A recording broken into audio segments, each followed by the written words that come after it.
So what's up, friends? Welcome back. It is a beautiful October day, and that only means one thing. Winter is coming.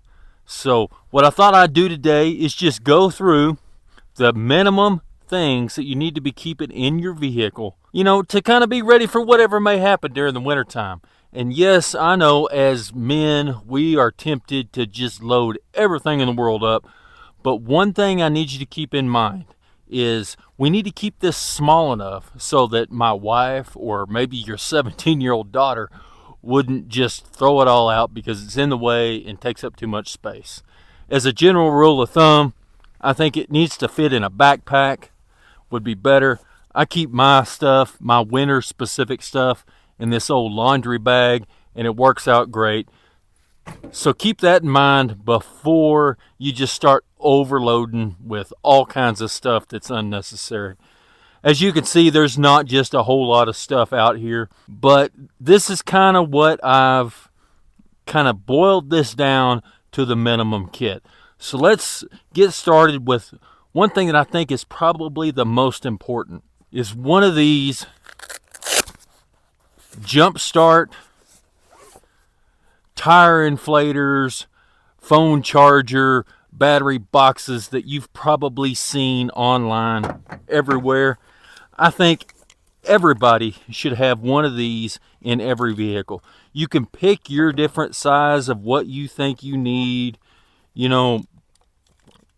However, I think having the ability to be able to inflate tires, jump off vehicles, or jump off somebody else's vehicle and charge your phone, having the ability to inflate tires is absolutely necessary. And as cheap, I have to cut that out. And as cheap as these things have gotten, as affordable as they've gotten, there's really just no excuse to not have one. This is from GOOLOO. This is their A3 model. They did send this to me, and I've had it for a few weeks now. I'll post a link in the description below if you want to buy one of these. One of these is probably one of the most important things for you to keep in the vehicle. It offers several different things. Obviously, we can jump off our dead vehicle. If we have a flat, we can get some air in it. We've got a decent light that's good enough to see to work with. We can keep our phones charged if they start to die, in any number of things. I'll do a separate review on this specifically here in the next couple days. But yeah, that's probably the most important item. After that, I think we need to have some type of blanket or sleeping bag or something along that line. This could be one of those fleece throw blankets. I keep a 100% wool Italian military surplus blanket in all of our vehicles. These are queen size, so they're plenty big.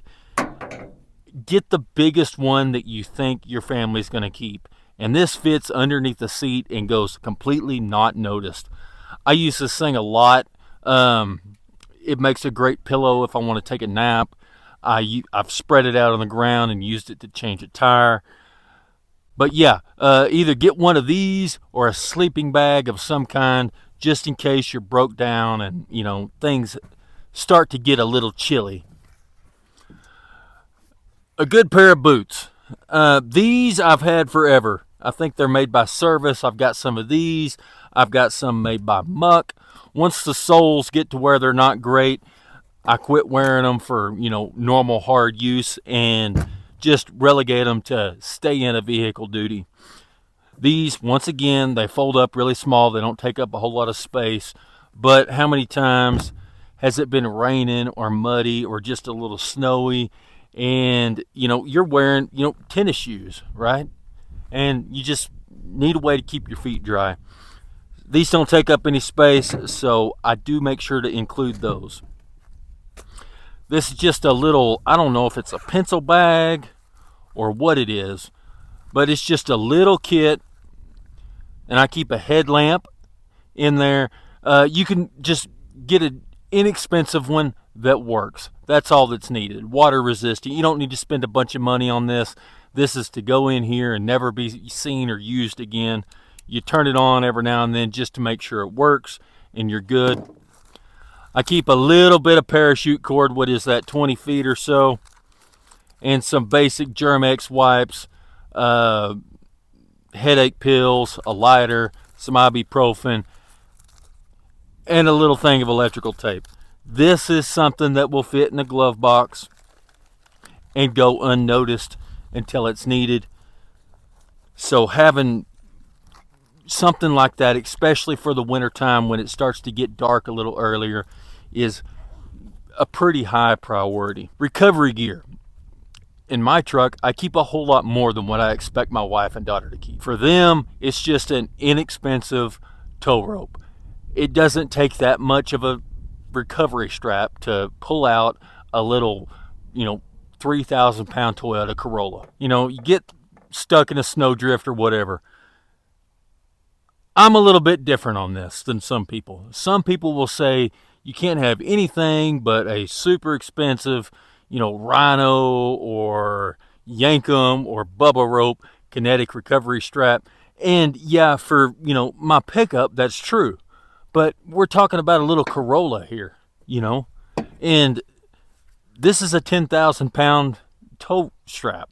This is perfectly adequate for those small little vehicles. If it's something, of course we need to size it to the vehicle. And for most, teenage daughters and stuff like that, even my wife's full-size car, this is adequate.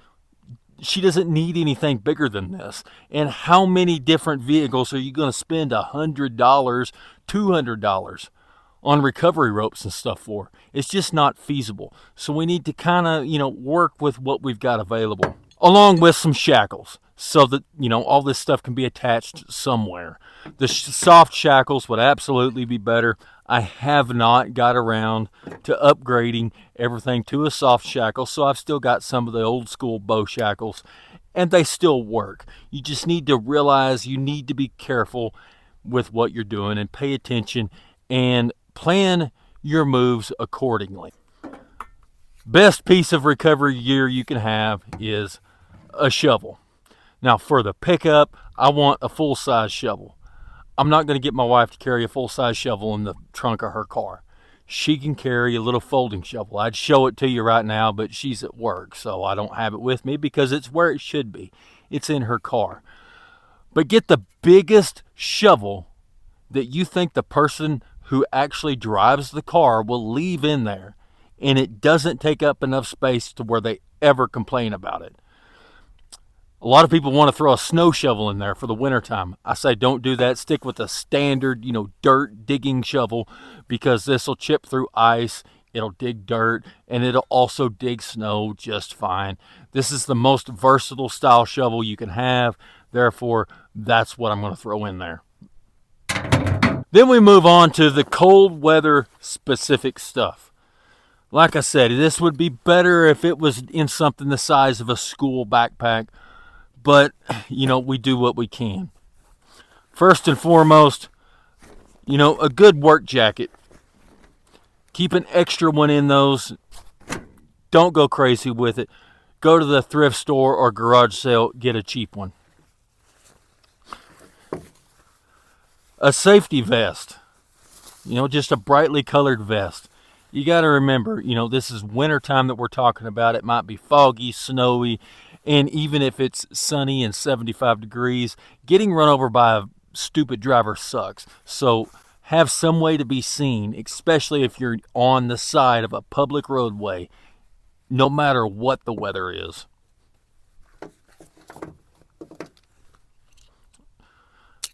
Okay, these belong in that other little pouch, but that's fine. It's just an extra flashlight, a decent quality rechargeable flashlight, and a multi-tool. They actually belong in this little kit. I'll put those back in there. See, this is why we go over these things, because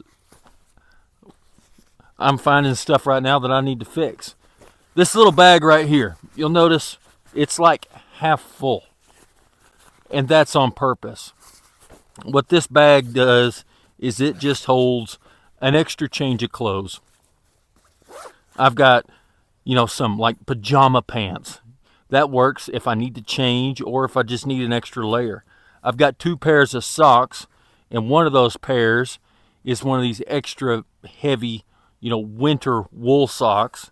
I've got a t-shirt in there and a change of underwear. This works if I, have to stay the night somewhere and, want to change out of my clothes for something to sleep in. If I get absolutely soaking wet, this is something dry that I can put on. You need to keep a change of clothes in your vehicle. And like I said, that is fairly empty, and that's on purpose so that if I need to, I can stick some other stuff in here. Then we move on to, the little bag that holds specific, inclement weather stuff. If you'll notice, I use this particular bag on purpose. It's a laundry bag because it's wintertime, and if I'm going to have trouble, weather-appropriate trouble normally means something's wet. So I want it to be something that I can throw some, wet pair of jeans in and let it dry out. This is one of those string backpacks. You get these for free at events and stuff like that. It's just an extra place to stick some things if you need to. I keep one of these in every vehicle, and we use them quite a bit. We'll go to some event or festival or something somewhere, and, where they've got vendor booths set up, and it's nice to just be able to throw your stuff in there if you need to. In here, this is just a small bag that is filled with cold weather stuff. I've got beanies and wool gloves and wool scarves. I keep a few extra pairs of gloves because the majority of the time, it's not just us, one person. There's more than one person with us, at least around my family. And I want the person that's with me to have a pair of gloves or a scarf or a neck gaiter and so forth. I keep a pair of waterproof ski mittens in here. Mainly, these get used for scraping the windshield so I don't get my hands soaking wet. Mittens are always warmer than gloves. And by the time you get a pair of winter gloves that are bulky enough to keep your hands warm, you've already lost all that dexterity. And a cheap set of mittens, like a $20 set of ski mittens, will keep your hands far warmer than a $150 pair of North Face gloves. So keep that in mind. I also keep just a rain poncho. This is one of the, what is this? One of the Roscoe rain ponchos. One of these stays in every vehicle. Absolutely amazing. We have used these, yes, to stay out of the rain, but we've also stretched them up, over the back of the truck, for shade, when we're camping, or 4th of July, we want to tie it off to the bed of the truck and use it as a canopy to sit under. You'd be surprised how much you can use these for. They make a great tarp to keep the rain off of you. Obviously, that you can wear them as a rain poncho. If you get one that's camo colored, there's an advantage of all of your brightly colored backpacks and everything like that are suddenly camouflaged because those military style rain ponchos fit over all of that stuff. So anyway, take everything that you need, put it in a pile, and start looking at it and figure out what you can get rid of. Instead of saying, what can I add? What can I get rid of? Because if you get too much stuff in there, I can guarantee you it gets taken out for some reason. And we all know once any kind of gear gets taken out of the vehicle, it never winds up being put back. So keep that in mind and keep yourselves warm and safe this winter. Until next time, y'all be safe.